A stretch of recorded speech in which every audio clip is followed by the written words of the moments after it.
Hey guys, Kelsey here from Whole Life Nurse. I wanted to pop on here and just talk to you guys briefly about calculating your risk as a nurse when it comes to working in this COVID season, if you will, with everything that is going on. You guys know, first and foremost, that this platform is all about advocating for nurses. It's about teaching nurses how to do what's healthy and right for you. Before all of this existed with coronavirus and this pandemic and everything going on, I've always been a fierce advocate for nurses making decisions that are healthy and right for them. For some reason, this profession has a lot of toxic mindsets and cultures within it where so many nurses are shamed for making decisions that are healthier for their family or a healthier schedule for them, or physically or emotionally better for their lives. Lots of people love to have an opinion about your life when they're not living your life. And at the end of the day, you have to make a decision that is healthy and right for you, not based on the opinions and judgments of other people around you, because they're not living your life. They don't have your mind. They don't have your circumstances. They don't have your family. They don't have your background. They don't have anything related to you. And just as much as you have an opinion about your life, they can have an opinion about theirs. And at the end of the day, your opinion about your life is the only thing that matters, okay?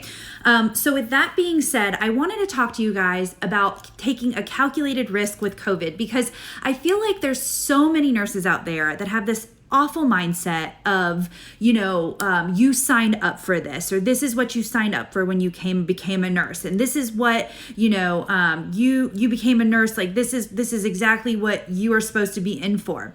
Guys, that is not true. None of us signed up to be put in a situation to where we didn't have the proper equipment. We didn't have the proper support. We didn't have the proper emotional support. We didn't have, right now, like we're making up rules on the fly. Every single day, policies and procedures change. We did not sign up for that. Everything that we've done in our training through nursing school and through training in the hospital, through ACLS, it's all about first protecting yourself and then putting your patient and then going and serving your patient. It's never been put yourself on the front line without training and without a weapon. So there's a lot of nurses out there, and I want to be intentional to highlight, I don't want you guys to think that I'm against nurses staying in the hospital and moving forward and really supporting our nation through this COVID response. Because listen, there are hospitals out there who are doing it right. There are a lot of hospitals out there who have the proper PPE. I make a point to highlight that, because it is happening. We're hearing a lot of the negative, because that's just the natural human nature, is to always hear the complaints. We never hear the praises. So I do like to highlight the praises. So if you do have a hospital or a place or a story that you want to be highlighted and anonymously shared, it would be really awesome for me to share. But with that being said, there are a lot of negative stories, a lot of negative feedback. And I just want you guys to realize that you didn't sign up for this, and you're not supposed to just put yourself out there. And there are some nurses who've said to me, well, Kelsey, some of us, just as much as it's healthy and right for someone to go do what's right for them and not go into the hospital, there are some of us who actually do want to sacrifice our lives, and we do want to put ourselves out there. And I know that there are nurses out there that truly believe this is their calling and that they want to take that risk and put themselves out there.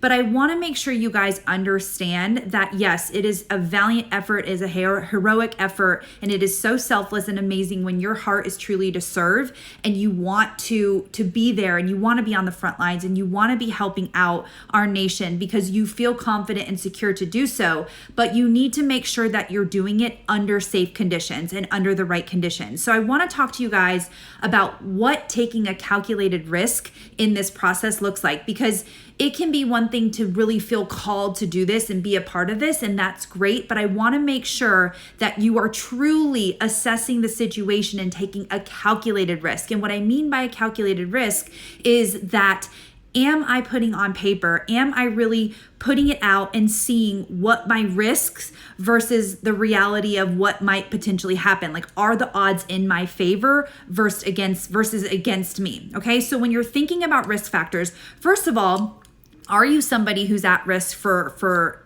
not doing well if you were to contract COVID. So if you are someone who's immunosuppressed, you're someone with a respiratory issue, someone with a cardiac condition, someone who's in that category of being a high risk or vulnerable patient, like that is something you need to consider as a nurse. Okay. We just learned firsthand, there was that nurse that was highlighted in the news. They made a statement that, he was a 48-year-old male who died as a nurse on the front lines. He was healthy, except, he was healthy other than he had asthma.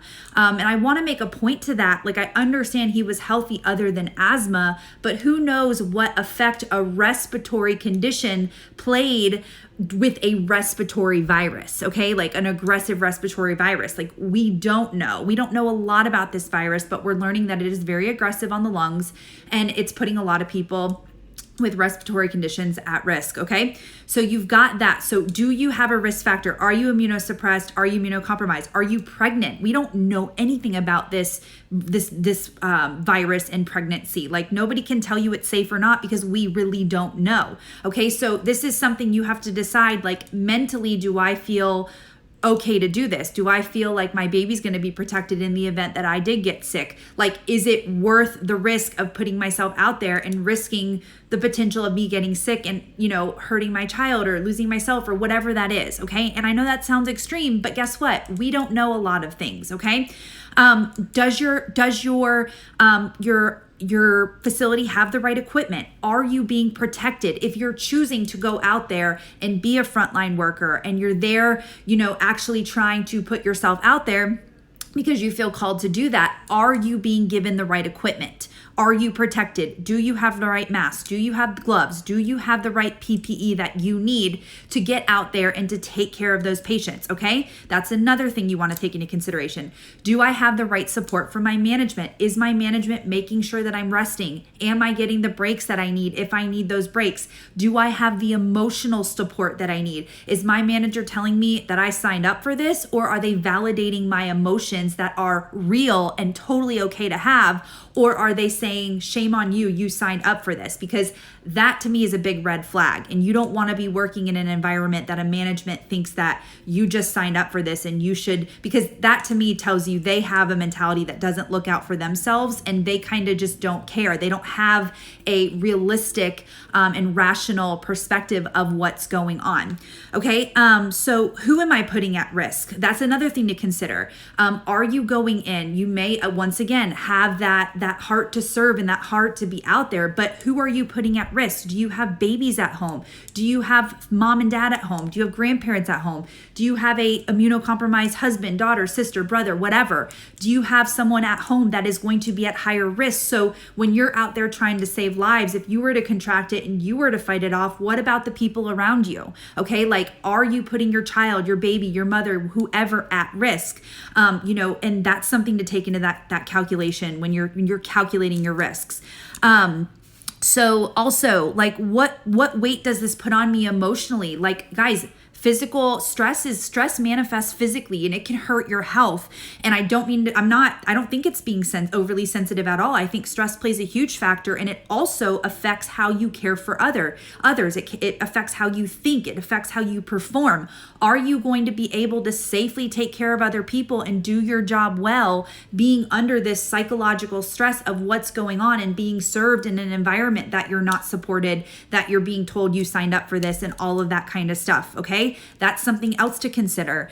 And just really, do you have the emotional stability to actually endure this with all of the things that you're considering? So when you're taking a calculated risk, I want you guys, if you're choosing to be on the front lines, if you're choosing to go out there and do your job and do it well and do what you've been called to do as a nurse, are you making a calculated decision? Are you making a calculated risk? Meaning you've considered all the things that I've talked about, and I'm sure there's other things I haven't considered that I didn't say.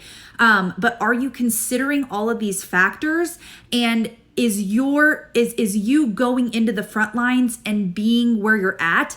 Are the odds against you, or are they in your favor? Meaning, do you have everything that you feel you need for you, not for someone else, for you to actually put yourself out there take into consideration everything on your plate and make a calculated risk to go out there and serve on the front lines. Because if you have done that and you have taken a look at everything and you are going, okay, I know that I'm in a position where I do feel like I am served, I can do this and I can serve, then yes, you are so freaking amazing. We are so thankful. I am so thankful for nurses that are out there doing that. I know that our world is so thankful for that.